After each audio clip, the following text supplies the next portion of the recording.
Gucci, Versace, Dior, Dolce и Gabbana, Louis Vuitton. Изгледа ова се омилените марки на првоосомничениот во рекет. Во брендирана гардероба, Боки 13 како собра и полицијата, ноќта кога го однесе пред истражен судија, а потоа и во притвор. Скапата брендирана чанта, за која се шпекулираше дека вреди неколку илјади евра, тогаш ја носеше полицајецот кој го придружуваше. Обликата и аксесуарите од омилените марки на Јовановски сега ги чува агенцијата за запленет имот. Таму ќе останат до правната разрешница на случајот рекет. Полицијата од неговиот дом, кога вршеше претрес, заплени 71 вреќа со скапа гардероба и обувки.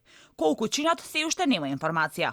Иако во судот тој тврдеше дека запленетите алишта му биле стари од 2013 година, ако се анализира неговиот Инстаграм профил како познат инфлуенсер, може да се утврди дека Боки 13 секогаш беше облечен по последен моден тренд. Дека скапо се облекувал, според обвинителството потврди и запленетата гардероба, која беше најдена во неговиот дом, во елитната вила во населбата Орман, кога истражителите по наредба на обвинителката Вилма Русковска запленија стотина скапи чанти, исто толку мајци и чевли. Околу 200 пара брендирани очила за сонце, над 80 крзнени капоти и јакни, но и круна, како и Ролекс огледало. Од спортска опрема 50 на пара брендирани патеки и околу 70 на пара скапи тренерки.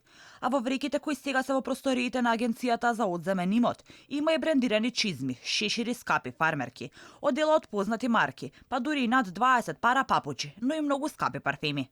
Дека Боки 13 се носел скапо, јавноста знаеше уште од поодамна, од објавените информации во март 2018 година, кога на царина, според тврдењата на некои медиуми, биле запленети 19 пара луксузни обувки, ремени и очила за сонце, кои Јовановски не ги пријавил на царина и не сакал да плати данок за истите.